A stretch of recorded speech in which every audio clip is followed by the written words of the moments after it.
ওযু করে কি কাপড় বদলালে ওযুর কোনো সমস্যা হবে?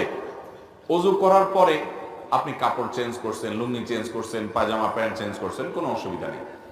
এতে যদি সতর খোলাও হয়ে যায় তার কারণে ওযু ভঙ্গ হবে না।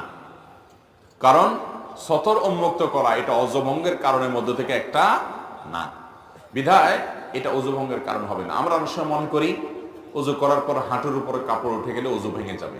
এটা আমাদের ভুল ধারণা। হাঁটুর উপরে কাপড় উঠে গেলে ওযু ভাঙবে, কিন্তু অন্য মানুষের সামনে আপনি হাঁটুর উপরে কাপড় তুলে ফেলেছেন, আপনি আপনার রান প্রদর্শন করছেন, তাহলে সেক্ষেত্রে আপনি গুনাহগার হবেন, কারণ আপনি সতর খুলছেন মানুষের সামনে, সেটা ভিন্ন বিষয়। কিন্তু এর সাথে ওযু ভাঙার সম্পর্ক নাই। আমরা আরব দেশে অনেকে প্রবাসীরা যারা আছেন তারা দেখেন অনেক আরাবিয়ানরা ওযু করে এমন ভাবে রান টান সব দেখা যায়। তো কোন কোন মাযহাবে রান সতরের অন্তর্ভুক্ত না, তারা সে অনুযায়ী আমল করে। কিন্তু বিশুদ্ধ মত অনুযায়ী এবং জমহুর উলামাদের মত হলো যে রান সতরের অংশ, এবং হানাফি মাযহাবেও তাই। সেজন্য রান বা হাঁটুর উপরের অংশ যেন প্রদর্শন না হয় সেটা সবসময় খেয়াল রাখতে হবে, ওযু থাকুক আর না থাকুক। এর সাথে ওযু ভাঙার সম্পর্ক নেই।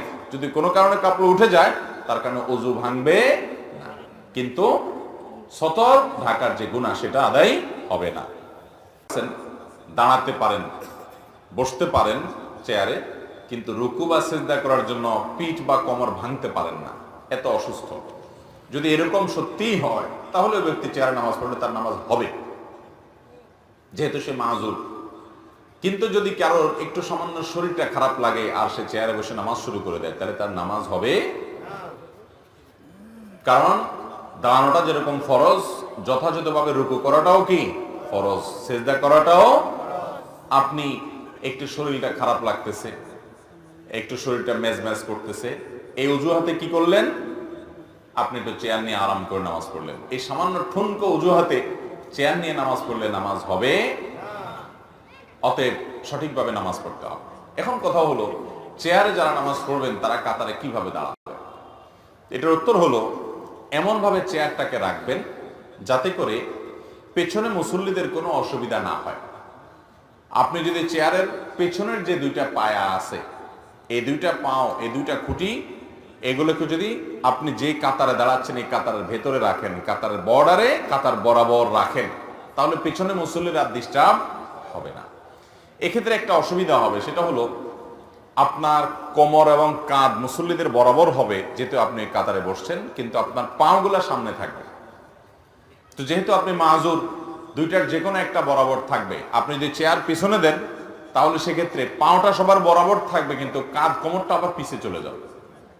তো যে কোনো একটা পিছনে যাবেই বা সামনে যাবেই, সেজন্য যাতে আরেকজনের ডিস্টার্ব না হয়, সেই ক্ষেত্রে আপনি চেয়ারের পেছনের পায়া, আপনি যে কাতারে দাঁড়াচ্ছেন ওই কাতার বরাবর পিছনে পায়া রাখবেন।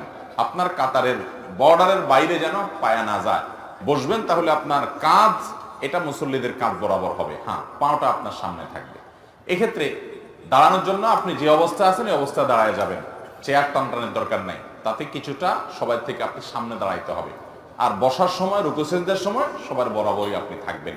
এটা ওজরের কারণে জায়েজ আছে। সাধারণ অবস্থাতে ইচ্ছাকৃতভাবে কাতারের বাইরে সামনে পিছনে করা কি নেই, জায়েজ নাই। নবী করিম সাল্লাল্লাহু আলাইহি ওয়াসাল্লাম বলেছেন, সাওয়ু সুফুফাকুম, তোমরা তোমাদের কাতার সোজা করো। ফাইন্না তাসওয়াতুস সুফুফি মিন ইকামাতিস সালাহ, কারণ কাতার সোজা করা নামাজ কায়েম করার অংশ।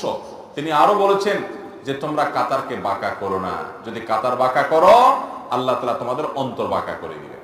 এই জন্য কাতার সোজা করাটা জরুরি একটা কাজ। আল্লাহ আমাদেরকে আমাদের তৌফিক দান করুন। তো ওযু করার সময় যদি ওযুর কোনো একটা নিয়ম ভুলে যায়, অথবা ওযুর শুরুতে বিসমিল্লাহ পড়তে ভুলে যায়, তাহলে করণীয় কি? দেখতে হবে ওযুর কোন জিনিসটা ভুলে গেছে।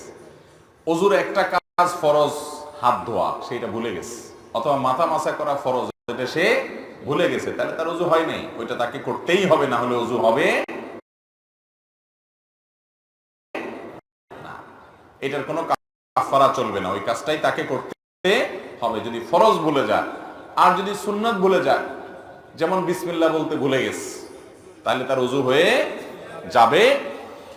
কারণ হলো এটা কি না, ফরজ না ওয়াজিবও না, ফরজ ও ওয়াজিব না যেহেতু, অতএব এটার কারণে তার ওযু